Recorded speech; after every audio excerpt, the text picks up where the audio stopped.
আমার নাম হৈমন্তী। Assalamualaikum. আমার নাম হৈমন্তী.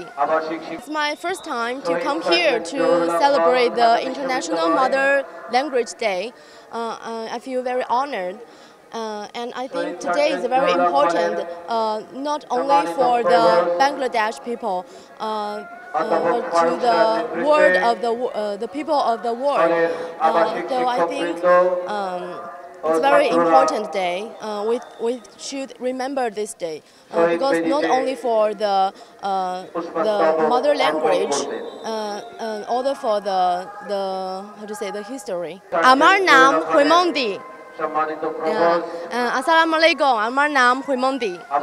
রান্নায় আমার ভালোবাসা Jamuna gas stove. Jamuna gas stove, আধুনিক, নিরাপদ ও দীর্ঘস্থায়ী। ভাষা নদীর মতো বহবান, আমরা তো ছোটবেলা থেকেই সেটা জানি। ভাষায় অন্য ভাষার শব্দ আসবে, তবে আমাদের চেষ্টা করতে হবে অন্য ভাষার শব্দের সঙ্গে মিশিয়ে না ফেলে সেখান থেকে গ্রহণ করতে পারি, কিন্তু যে শব্দগুলোর বাংলা আছে সেই শব্দগুলোকে বাংলাতেই ব্যবহার করা, অন্য ভাষা থেকে ধার না করা। যেখানে আমরা স্বাবলম্বী সেই জায়গাটাকে শক্ত করে তুলে ধরা। আগামীতে আমরা একটা অসাম্প্রদায়িক বাংলাদেশ দেখতে চাই এবং আমরা এই বাংলাদেশকেও দেখতে চাই যে বাংলাদেশে বসবাসরত বাঙালি ভিন্ন যে অন্যান্য যে জাতিসত্ত্বা আছে, চাকমা, মারমা, ত্রিপুরা, গারো, খুমি, মানে যেসব জাতিসত্ত্বা আছে তাদের মাতৃভাষায় যেন প্রাথমিক শিক্ষাটা যেন পায়। আমরা এই দাবি, মানে আজকের মাধ্যমে আমরা এই দাবিটাও আমরা দিতে চাই আর কি। আমরা আমাদের ভাষাকে বাংলা ভাষার সাথে সংযুক্তি হিসেবে দেখতে চাই। হ্যাঁ, প্রাথমিক স্তরে যে বাংলা ভাষার সাথে আমাদের মাতৃভাষাও শেখানো হোক, এটাই আমি চাই। আর ফিউচারে যাতে হচ্ছে এই স্থানটা আরও বেশি ফাঁকাভুক্ত হয়, এইটাই আমরা চাই।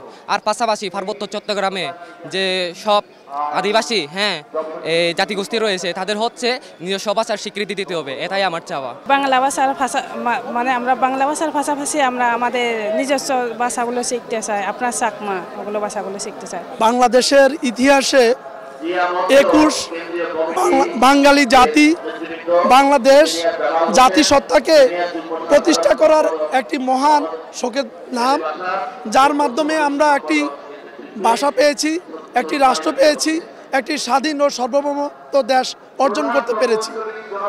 এবং স্কাউট গাইড ফেলোশিপ থেকে এবং স্কাউট প্রতি বছরের মতো এবারও এই সেবাটা জনগণের জন্য দিয়ে রাখছে। আজকে মানে শত মানুষের, হাজার মানুষের যে লক্ষ মানুষের যে আবেগ গণপরিবেশ, এটাকে আমরা সহযোগিতা এবং আমরা আমাদের পক্ষ থেকে আপ্রাণ চেষ্টা করে যাচ্ছি কিভাবে সহজে মানুষ তার মায়ের ভাষাকে সর্বোচ্চ শ্রদ্ধা জানাইতে পারে।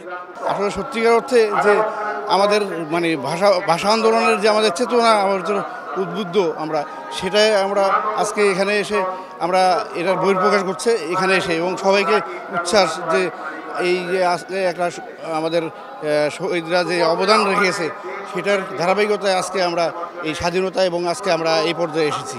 তাই সেহেতু আমরা 21 মানে মাথা নত না করা, আমরা মাথা নত। আমাদের এই আন্দোলন তো বাংলাদেশে আন্তর্জাতিক আন্দোলন, এবং এটার সাথে আমরা আমাদের স্কাউট অ্যান্ড গাইড ফেলোশিপ আমরা আজকে 47 বছর যাবৎ আমরা এই সংগঠন চলছে, এবং এই সংগঠনে আমরা প্রতিবারই আমরা এখানে আসি এবং আমরা ফুল দিয়ে শ্রদ্ধা নিবেদন করি, এবং আমরা এইটার মাধ্যমে আমাদের যারা সদস্য আছে সবাইকে আমরা এই 21-এর চেতনায় উদ্বুদ্ধ হয়ে সামনে এগিয়ে যাওয়ার জন্য চেষ্টা করি।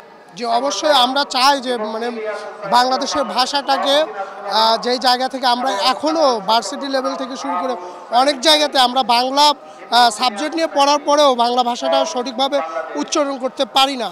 তো এই জায়গাগুলো ঠিক করা উচিত। এর জন্য আমরা আপনারা জানেন যে আমি কিন্তু এই আন্দোলনে আমার দুটো চোখ হারিয়েছি।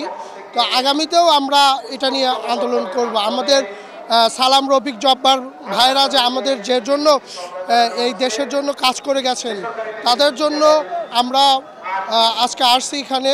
তো সেই ক্ষেত্রে আমরা অবশ্যই বাংলা ভাষার জন্য কাজ করব, এবং কি বাংলা ভাষা সুস্থ ভাষা এবং কি সুন্দর করে সাজানোর জন্য যা যা করা উচিত সকল কিছু করার জন্য সরকারকে অনুরোধ করব।